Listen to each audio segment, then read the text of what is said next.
Today on episode 61, is Josh McDaniels leaving the Patriots? And the charges are coming. This and more, so stay tuned. Welcome to The Sports Perspective, an American football fancast about the New England Patriots and also news from around the league. Here is your host, Roy. Well, I am back, everybody. Hope you all had a happy holiday season. And I was gone, but football didn't stop. A lot of stuff's been going on, so let's hop to it. It was a crazy playoff weekend. I love this time of year. Football runs rampant. It's crazy. Love playoff football. I think football playoffs are the best time of year, without a doubt. And we're going to talk about that, and we are also going to preview the charges coming to Foxborough. So let's hop into some news. Got some Josh McDaniels news. Rumors. They're swirling around that he could be leaving. Could be, possibly. And the stories are that Green Bay, Cleveland Browns, and even the Cincinnati Bengals have been interested in him since the last few days anyway. Well, Green Bay has Aaron Rodgers. But if I was Josh McDaniels, me personally, him being from Ohio, and which team would I say has a better future? I'd say definitely Cleveland with Baker Mayfield, without a doubt. I think he's got a young offense, got a feisty defense. To me, it's a no-brainer.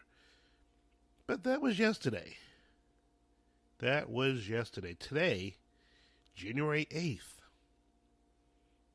Josh isn't leaving. He isn't going anywhere.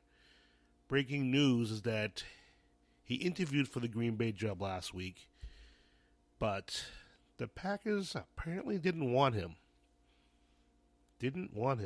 Surprise, surprise. They are going to hire the Tennessee Titans offensive coordinator, Matt LaFleur. Yeah, Matt LaFleur from the Titans.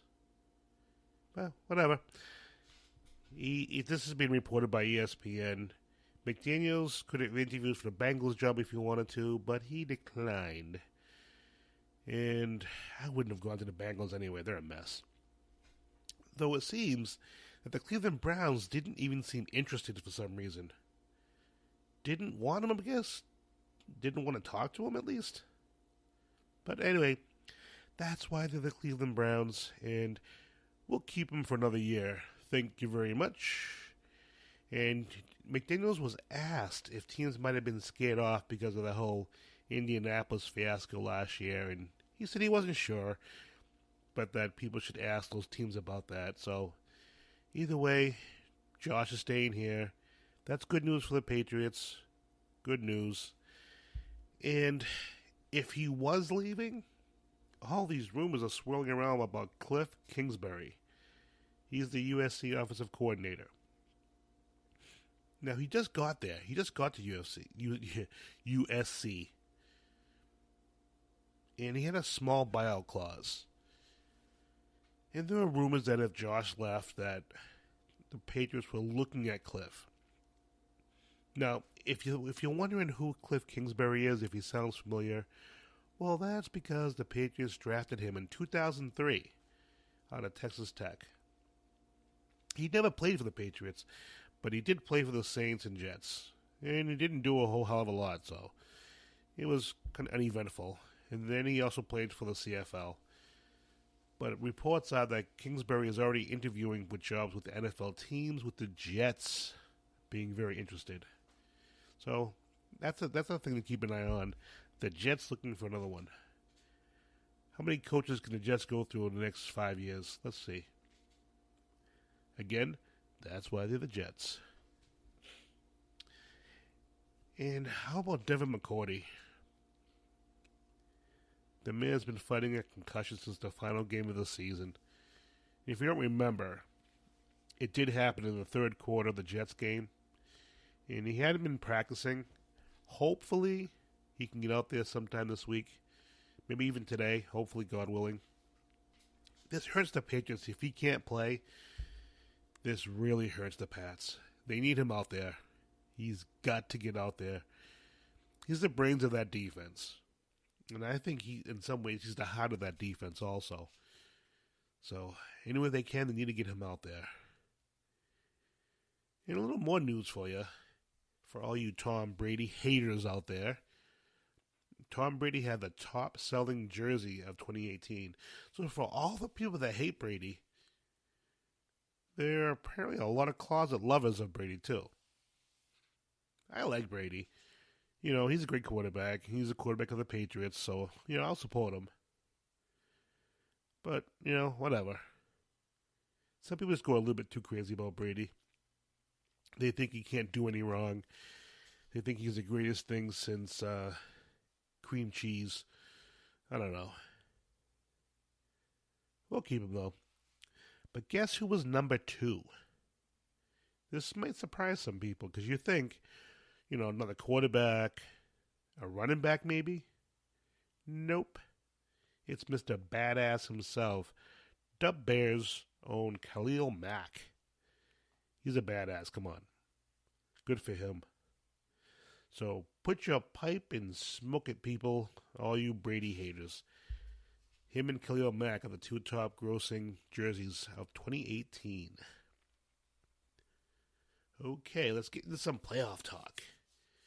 Now, the divisional round starts this weekend. Saturday, January 12th, the Indianapolis Colts are going to Kansas City to play the Chiefs at 4:30. Yeah, I don't see how the Colts stay in this game, never mind win this game. I think for the Colts to have any chance of winning, offensively and defensively, they have to play flawless. The one good thing is that Kansas City can't play defense to save their lives.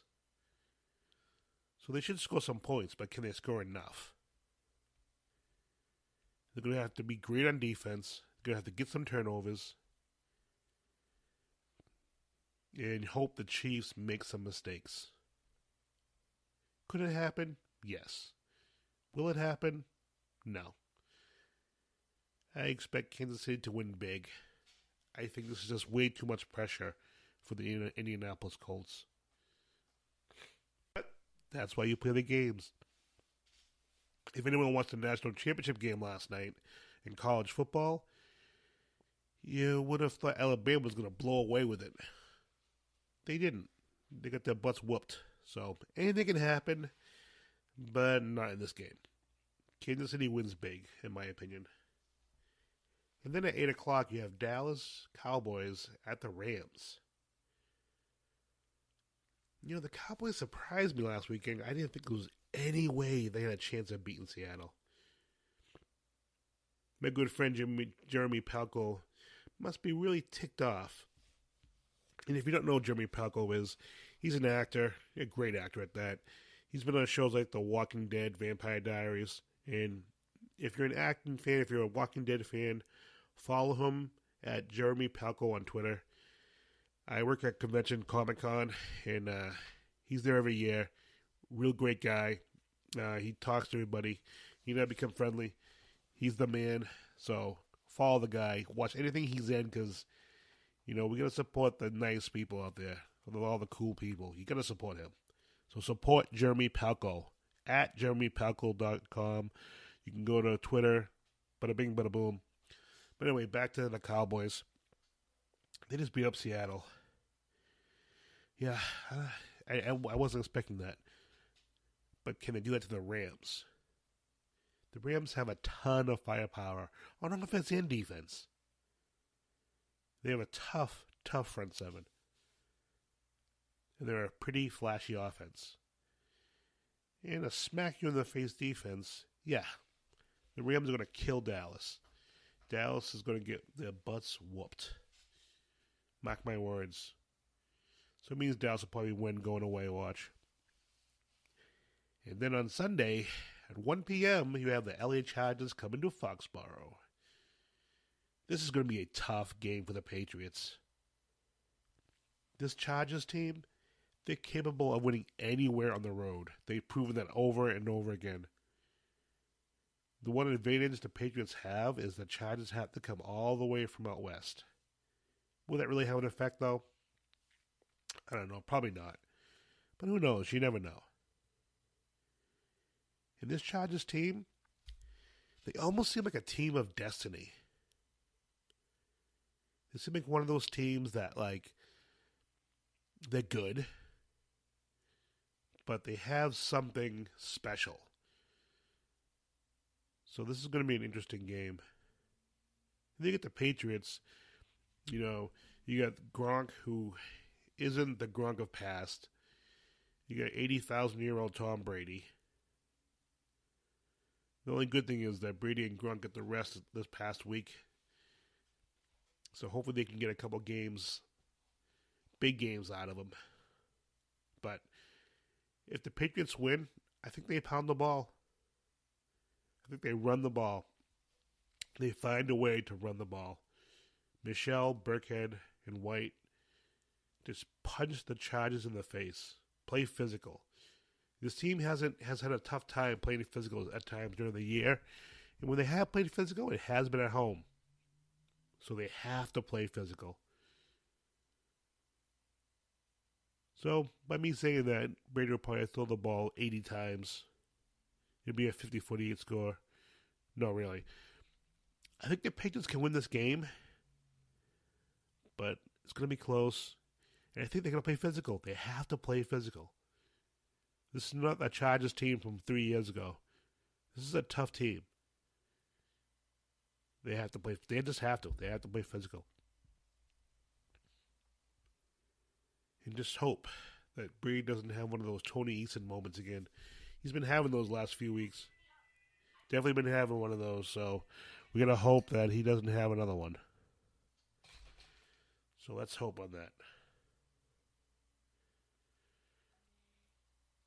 And the Patriots, as long as they protect the ball, they got a chance. You can't turn the ball over. You can't make any stupid plays. No stupid penalties. So the Patriots can win, but will they? I'm going to say yes, only because they're at home and they had a week off. So I think they had a good chance to win this game. But we'll see.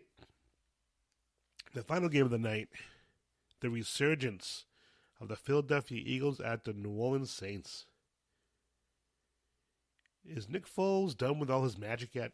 Has he used all his fairy dust? Does he have any more Lucky Charms in his pockets? Is it over yet? The Saints, which team will show up? The explosive offense that can score anytime, anywhere, or the team that just can't get out of their own way? Which will it be? Well, they better be ready to play because the Eagles, they're coming to play. This game is going to be a battle. This game could be a war. Are the Saints physically tough enough for this type of war? Luckily, the Saints have the game in New Orleans, so that's one good thing. But if Nick Foles has any more of those Lucky Charms left, watch out. I just want to pick the Eagles because of Nick Foles. But man, a Rams-Saints conference championship, that would be pretty awesome to see. And I don't want to pick the Eagles just because they're playing pretty well. And they beat the Bears last week. They're a tough team not to pick. But I'm going to go with my gut and just say somehow New Orleans pulls this out. I think that New Orleans Saints are ready to play, and they pull this out. Either way, these should be some 4 really good football games this weekend. So everyone enjoy those games. That's going to be the show for today. But before I go, I just want to say that this past week, I lost a relative of mine. He passed away early last week. And I just want to say to all my family and friends who support me. I love you guys. Thank you for all your support. And to my family on my pops, on my dad's side, I love you all. And I'm here for you guys. This is a time when family bonds together, gets stronger. And that's what family does. And to everyone that's listening, my uncle, who passed away, he was a very caring, giving person. He was a great guy. So in his memory, I challenge everybody out there to go out there and just, in this cruel world, just help somebody. Care about somebody else. You just never know. Because you could actually change someone's life. So with that, I'm going to get out of here. Thank you all for listening, and I'll talk to you all next week. Peace and love, everyone.